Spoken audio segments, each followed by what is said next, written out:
का किस तरह से खुलासा हुआ?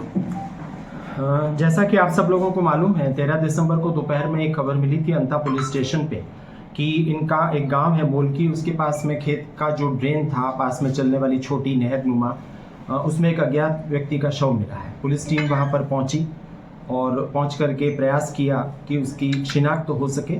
साथ ही ये चीज़ भी देखी कि उसके सिर पर किसी भारी पत्थरनुमा हथियार से या पत्थर से कोई चोट पहुंचाई गई है और प्रथम दृष्टया यह प्रतीत हुआ कि इसकी हत्या की गई है। प्रयास के साथ ही उसकी जो शिनाख्त हुई वो धर्मराज बैरवा के रूप में हुई। परिजनों को सूचित किया और उनके भाई जो हैं जोधराज बैरवा, उन्होंने आकर के देखा, शिनाख्त को पुख्ता किया, साथ ही वहाँ पर हत्या का मामला दर्ज करवाया कि भाई इस तरीके से हमाली का काम करता था वहाँ 12 में और घर से निकला था लेकिन वापस नहीं आया।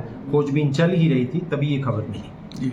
प्रथम दृष्टया हत्या का मामला दिखा और हत्या का मामला दर्ज किया गया। हमारी पुलिस टीम ने, जिसमें मेरे अतिरिक्त पुलिस अधीक्षक, यहाँ के सीओ, थानाधिकारी और जो हमारी डीएसटी टीम है, जिसके अंदर आपके सत्येंद्र, आकाश, शहाबुद्दीन और मनीष वगैरह हेड कांस्टेबल थाने के और कुछ जवानों ने दिग्विजय के साथ मिलकर के इसमें प्रयास किया और उस प्रयास में इन लोगों ने त्वरित कार्रवाई करते हुए सीसीटीवी कैमराज वगैरह को और जो तकनीकी एड्स हैं दूसरी, उनको देख करके मृतक की पत्नी से जब पूछताछ की तो उन्होंने भी कुछ बातें सही कुछ गलत इस तरीके से बता के पुलिस को गुमराह करने का प्रयास किया। मृतक की एक नाबालिग बच्ची है, उससे जब पूछा गया तो उसने कुछ बातें ऐसी बताई जिससे कि कुछ सूत्र पुलिस को प्राप्त हुए और जो शक की सुई घूमी वो मृतक के चचेरे साडू, जो इसमें मुख्य आरोपी है सत्यनारायण पर, और मृतक की पत्नी गुड्डी बाई पर।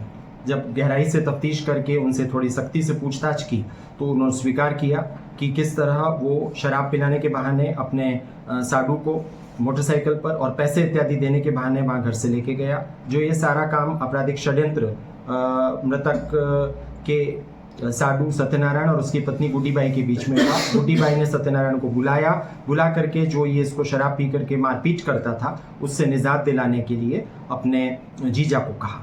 तो इसने ले जा करके उसको कुछ स्थानों पे शराब पिलाई और तत्पश्चात जहाँ पर ये मृतक की लाश मिली है मोलकी गांव के पास, वहाँ ये काफ़ी शराब के नशे में हो गया, गिर गया। उसके बाद इसको जो है भारी पत्थर की चोटों से 4 बार प्रहार करके और इसकी हत्या उसने वहाँ पर की है।